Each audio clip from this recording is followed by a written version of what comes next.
Welcome, UpLevelers. So we are in the season of the ROI of coaching in the workplace. And my guest today has so much wisdom to bring to us on this topic. I'm going to read his bio and then bring him into the conversation.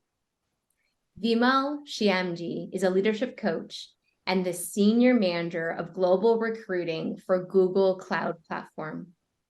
He currently leads a matrix org of 200 plus individuals supporting the hypergrowth of Google's cloud business. Prior to that, he led global recruiting for Google Pixel, including the integration of a 2,000 person acquisition in Taiwan. And before moving to the Bay Area 7 years ago, he worked for recruitment firms, moving from Tennessee to Boston to Los Angeles, building teams in tech, finance, and manufacturing.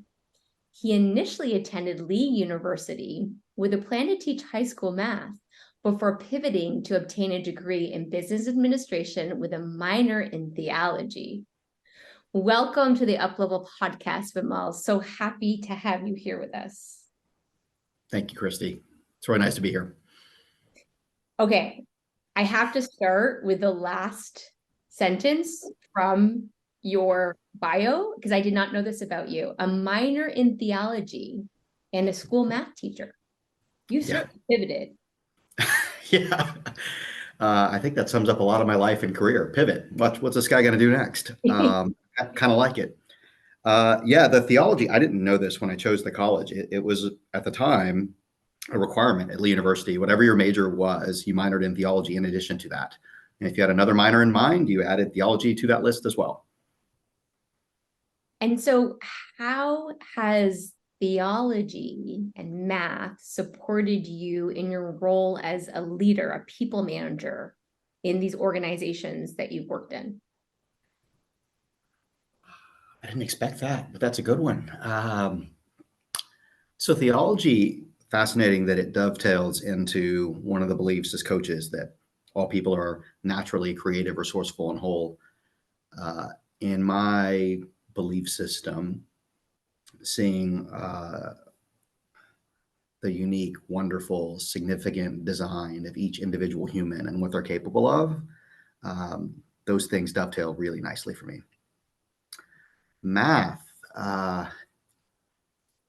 complex relationship. That happened, and how I went to school thinking I was doing that was the pleaser was in full control of the life. And I was brought up in a culture of, if you really want to do good in the world, there's a few different paths you can choose. And teaching was right up there towards the top of the list. Mm-hmm. And math in particular, why I say complex, was as a young person, the only place I felt smart was when I did math. I was better at it than my peers. And I felt like with that gift comes responsibility. I could prove that I was right, which mattered for someone that was insecure. What's fascinating is in leadership and in the workplace, it's actually been letting go of that feeling of feeling smart or right or proving myself that has helped me, I think, to find more health and flourishing. So cool.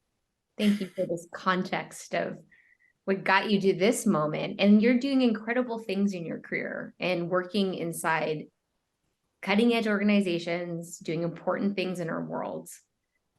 I want to go back to, I'm calling it BC, before coaching, like before you personally were introduced to it, and I want to hear how you were introduced to it, whether it was through training or you were being coached by somebody, a manager or a professional coach.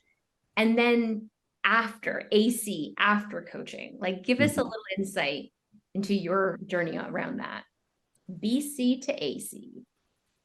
I love how you framed the question, and I'm smiling real big because I knew nothing about coaching, except there's one person I worked with almost 20 years ago who left the recruiting industry to become a coach.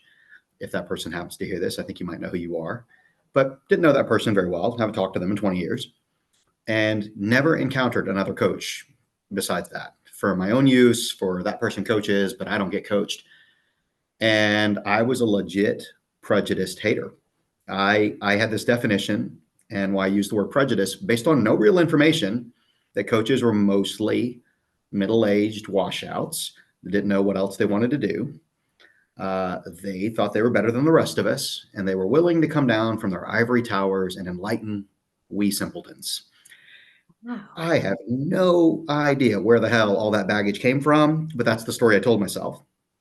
So fast Fascinating. forward 2019, here at Google, the amazing Kayvon Tucker was here at the time, and he spun up a group of 19 of us that were called Courageous Coaches to take the CTI Fundamentals course where I met you. And I had all that baggage still at that point, but I liked Kayvon. And my knee jerk instinct said, well, this guy's into it. Let's go see what happens. Give it a shot. And it changed my life. And I don't use that word lightly. I think people throw that one around. The distinction between coaching, mentoring, sponsoring, developing was completely unknown to me.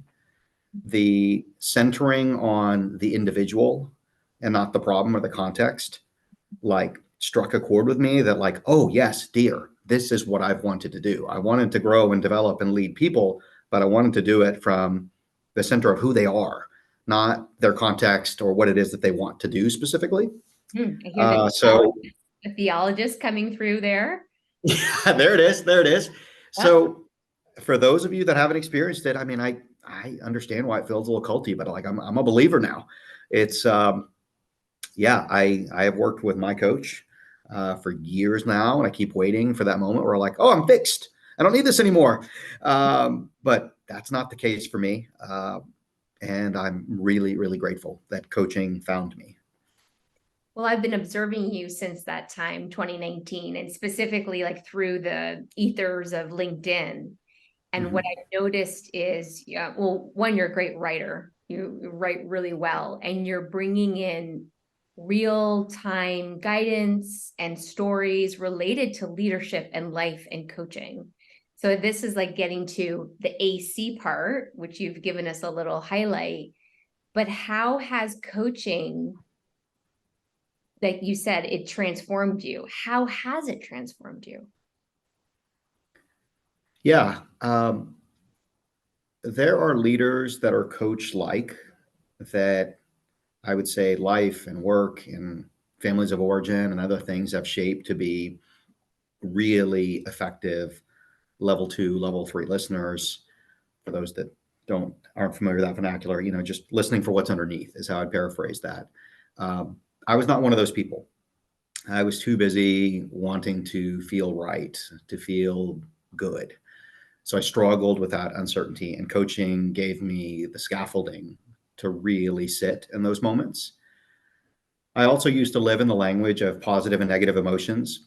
And I told myself that I was managing the quote unquote negative emotions of anxiety or fear or stress or worry or whatever. But I wasn't managing, I was ignoring, I was suppressing. And what that made difficult is in the workplace and in my own life, individually, as well as with my families and faith community and all that good stuff, is there's this distance between me and these precious, precious moments where they were rich with emotion. And in some percentage of the case, these quote unquote negative emotions. And so it opened up like a whole different universe.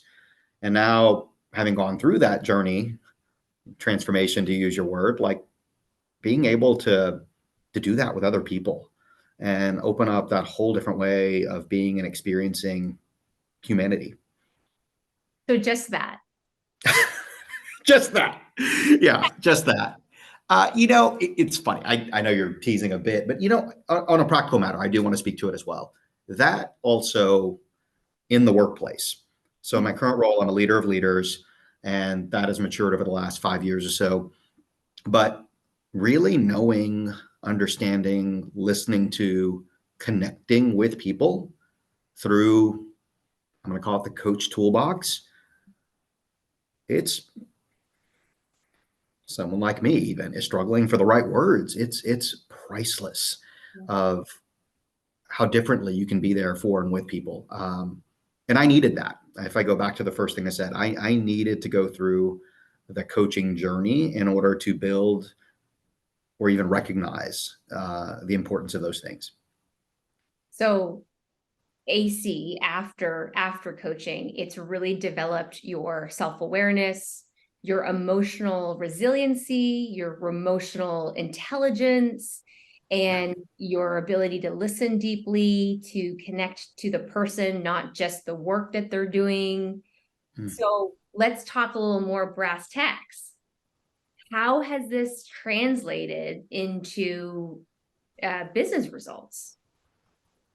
Yeah. There's a few people that know the story, but I'll start with the first tangible application was back in 2020. I was voluntold to go do a different, harder job when we had no idea what was coming in terms of the pandemic and lockdown. And I have two kids that were going to be home for the next seemingly forever. And in leading up to that transition, I had the good benefit at that point to have been working with a coach. And what we spent felt like north of a month on was, who is the person that you want to show up in this new context? He's going to have a brand new team in a cultural moment that none of us could have imagined. And we set and identified values and principles that I wanted to show up with for this team, for this organization that eventually would scale from 4 people to over 100 people, where when we came together, how we came together, how we worked was according to the principles that at some degree I laid out. And so we established those. I led with those from meeting one, and then we anchored back to those over and over and over again. And so that 4 to 100 happened over the course of 3.5 years. But those principles and values, and what I think about as tent poles, remained true and resonant. And how they showed up were people were connected in a way that I've never experienced as a leader to themselves, the work, their well-being, in these, like, hope it doesn't sound like visions of grandeur, but in like these magnificent ways, is that people could accomplish exceptional results, but from a place of wellness, not from a place of like compulsion and stress and anxiety. Now, 2023 has been a whole different ballgame, and there's certainly some of the latter that's very present. But my friend Christy, I mean, we had a great run where none of that was there, and the results were spectacular. And I think, not I think, I know that had I not been working with a coach, I wouldn't have been able to come in with that level of grounding and awareness and that value set and how to communicate it and then how to come back to it. So important. And I just, people are going to hear it in your voice, but I got to see it in your eyes, how moved you are about like remembering those moments, like those times. It's not just in our career, it's in our life where we're at a peak performance, right? And what I hear is that because you invested in yourself and the organization also invested in you, you had a partner to help you have the right tools, the right resources. So you showed up grounded every day in that ungrounded situation where most people were probably feeling super ungrounded, and were able to bring a sense of stability. So yes to that. Like that's the big part of the business case right there. And I think, we need to contextualize this. In the past 4 years, the unprecedented amount of constant crisis, chaos, and change that all humans are experiencing on the planet. So as a people manager, talk about a learning curve. We used to be able to step over people's emotions in the workplace. We used to be able to just be like, this is my work self, this is my home self. But all of that keeps getting blown apart, and just the silos are coming down. So what is you talked about some of the tools you use, but what's a coaching skill you use on the daily during these uncertain and wild times on planet Earth? Whew. The first one that came to mind was actually what you just saw, which was an exhale and a breath.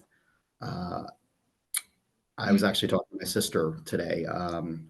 She texted me first thing this morning, and she was all geared up for a job interview this afternoon. And we were practicing, and she was stressed out and nervous. And the 2 or 3 times I told her, just come back to your breath.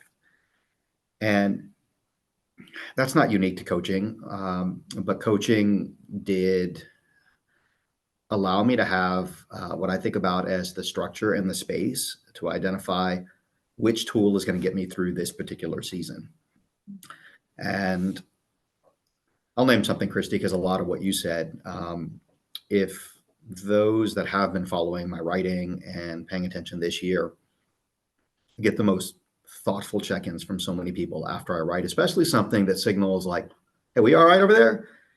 And I want to name 2023 has been the hardest year of my life. Not the worst, but the hardest. In some ways, the worst. And a little bit of a tangent to your question, but that's me, is how will you meet that moment? How will you get through that moment? How will you help others get through that moment? And some of the most life-giving moments I've had this year are sharing space with people that have just been laid off, walking through some awful personal, professional things, whether it be with myself or with other people. And I just don't want to even comprehend how folks that don't have a qualified professional in a sacred space to figure out, okay, I've got this thing, you name it, whatever just came to your mind or heart, and I can't fix it. Or if I can, it's going to take a long time. And how will I help someone else move through this thing? And it feels especially relevant in a world, Christy, where I don't talk to anyone who's like, it's going to be great 3 months from now, 6 months from now. Everything's going to be fixed. All the world's problems will be behind us, and we'll just be able to continue on. That's not coming. That's not happening. So how will you face it? How will you help others face it? Yeah. So I hear you're asking these super profound, powerful questions, right? They're short, 7 words or less. They're open-ended. It's curious, and it's about the person, not the problem. And this is what you're talking about. Your coach tapped into your values, which those type of questions do. And I think that's just a great example. It's needed more so than ever that leaders need to really uncover what is important to me. Why am I here in this moment? How can I serve? Because it's not just about getting the work done anymore. It really isn't. So when you talked about BC before coaching, you did talk about that you were really skeptical. You had a lot of judgment of coaching and coaches, and that you valued solving problems. That was a lot of how you built your identity. So I don't even know what the question is here, but I know that there's so many people who haven't yet gone on that journey of like accepting that I bring more value as a people manager, as a leader, as a human when I help others solve versus be the solver myself. So what wisdom can you give us around that journey of shifting the mindset? Yeah. Where you left off is perfect, actually. So there's a couple of things. I think solving the problem yourself, or even solving the problem through and with people, is largely possible for some periods of time without the level of value alignment, emotional awareness, connectedness that you saw a few minutes ago. I think where the problems come in is I've never seen it sustained. Leaders that accomplish results individually or collectively without any of those things, people burn out, they burn out. You do it from a place of deficiency often, or impulse, not from a place of well-being and strength and health. In contrast to that, when you arrive at people, at business challenges, at situations, again, both as an individual, human, leader, manager, husband, father, friend, or as a collective, it's almost this like magic of you see people approaching the same problems with their full selves and understanding I will approach this problem from a place of wholeness, from a place of creativity, from a place of strength. And that enables that sustained performance. Um, not only if it's being mistranslated, were these people exceptionally productive, but they were happy and balanced and aligned, and they felt good about what it is they were doing at the same time. And that might be sometimes the biggest corporate lie, is to achieve remarkable results. Like, people burn themselves to the ground, and they work a million hours and they're stressed out and they're frustrated and they're this. It doesn't have to be that way, in my experience. Maybe I got lucky. I don't think that's the case. I think when you tap into people's true reservoirs of who they are and what they're able to do, and they feel accepted, seen, and understood, yeah, the important stuff takes care of itself in some meaningful way too. It's not at expense of. So what do you say to the manager that might be listening to this? Because they're curious, maybe they did a coaching course and they're like, oh, what do you say to them in this moment? I laugh because it's all questions from us coaches, right? But what I would say to them is this good enough for you? Is whatever you're accomplishing, however you're doing it, is it good enough for you? That is probably one of the things that I've realized the most as a superlative over these last 4 years, is a lot of people who come into the world of coaching, they're meeting someone else's standard already, and they're fine. Someone will say, just keep doing what you're doing. Yeah, you had 4 or 5 people burn out, 6 or 7 people did well, whatever the math is. But yeah, just keep doing what you're doing. It's working. But is that good enough for you? Is that what you want? Is that what when you look back at the previous 5, 10, 15 years, your whole career, and you look back and you think it was good enough for them? I don't think people want to do that. And if you've got a little bit of that, I'm not loving this. It's not great. No one's yelling at me. I'm not in trouble. In fact, I'm being rewarded even, but I don't think this is it. Okay, then now what? So then sign up for a coaching course or get a coach, because this is where you can start to really harness change and be of service to the folks that you're working with. So it's not just about managing, it's actually about leading. Like, this is what I'm hearing in everything you've shared, is this modality allowed you to move from manager to leader, to point conversations, to really help people connect their values and their mission and purpose to the work, so that they keep showing up, but they show up resourced rather burnt out. I mean, yeah. Okay, so then what about to the critics who, this whole bring your whole self to work? They're still not ready to. Like, what does that mean for you when you say, like, now I can bring my full self, or I inspire my team to bring their full self? What does that mean to you? Yeah, I like that you asked about me, because I do think it means different things to different people. For me, it means don't be performative. If you have a value for efficiency and someone is treading on it, you figure out a way to name it and to get it out there, and to design a working relationship with someone that says, I care about what we're doing and how we're doing it, and can we talk about this? Instead of pretending, instead of, when I name performative, acting like something doesn't matter when it truly does. There's a value that's being tread on. And from a practical perspective, you can't have a list a mile long. There's got to be a couple of things where you say, this is important to me. I show up with it and it matters. And I will design working relationships with people that are my peers, people that are junior to me, people that are senior to me, to make sure this is regarded.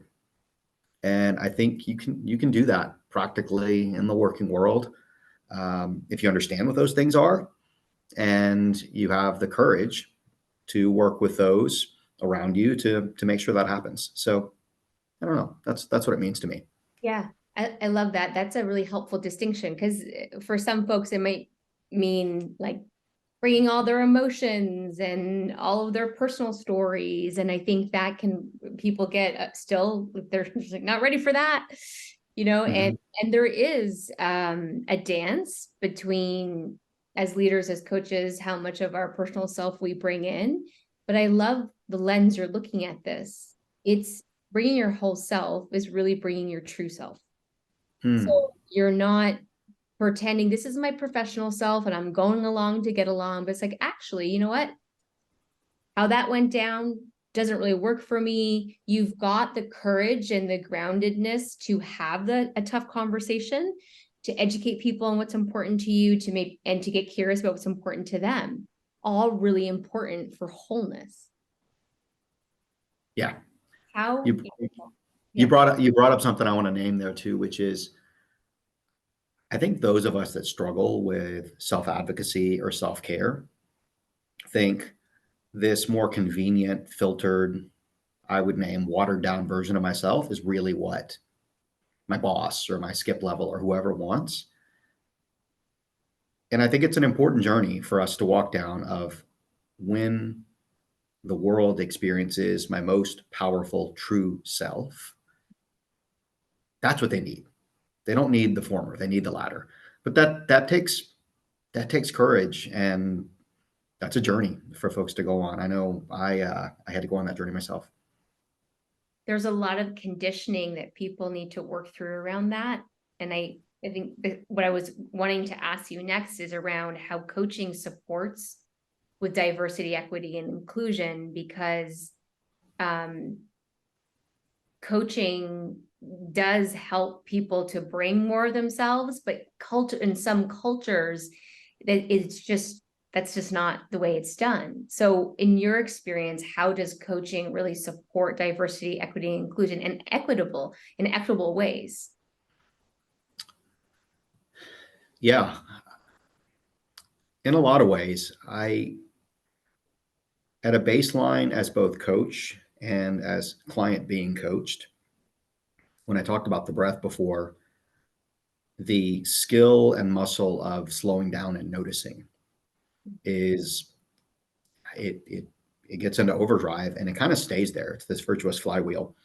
So through the lens of diversity, equity, inclusion, and belonging, is when I'm interacting with someone that comes from a completely different place, be it in the world, be it from a place of confidence, self-love, how they communicate, what they say, what they don't say.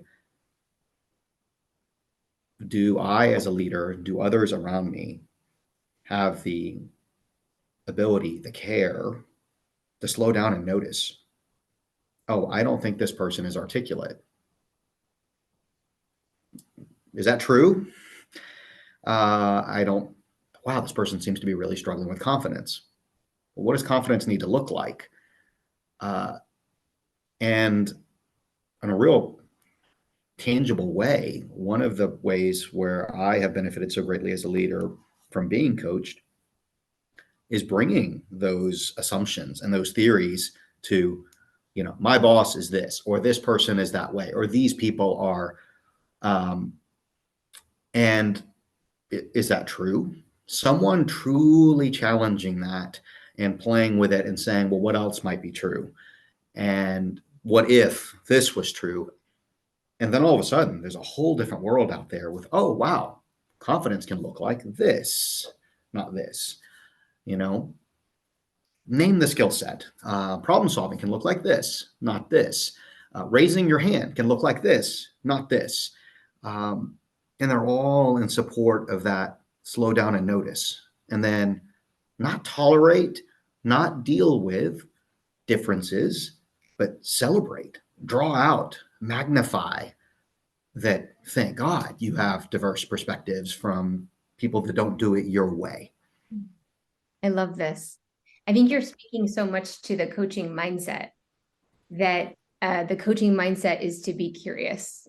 It's not, and it's to know that there's many perspectives, like many ways you can look at one thing or one person or one thing that happened, and it's allowing for that exploration. So I'm appreciating how, in your experience, it's brought more belonging and it's allowed for more inclusion. It's like, can I get on your team right now? I want to work for you. I want to work with you. It's very Amazing. sweet. Yeah. Yeah. So what's a highlight, a coaching highlight that feels really important in our conversation today, just to put out in this episode? Yeah.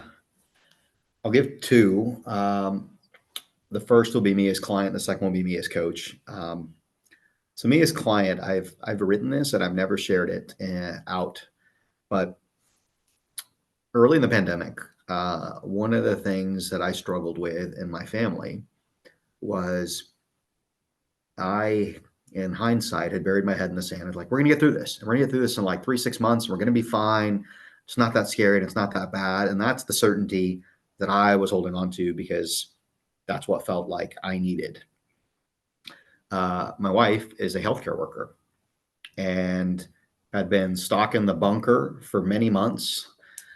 She saw it come in January somehow. And yet, one of the hardest moments in the summer of 2020 was her level of anxiety meeting my level of optimism. And I know it might sound insane for people thinking, how in the world were you optimistic then? But that was kind of what was getting me through. That was the story I was telling myself.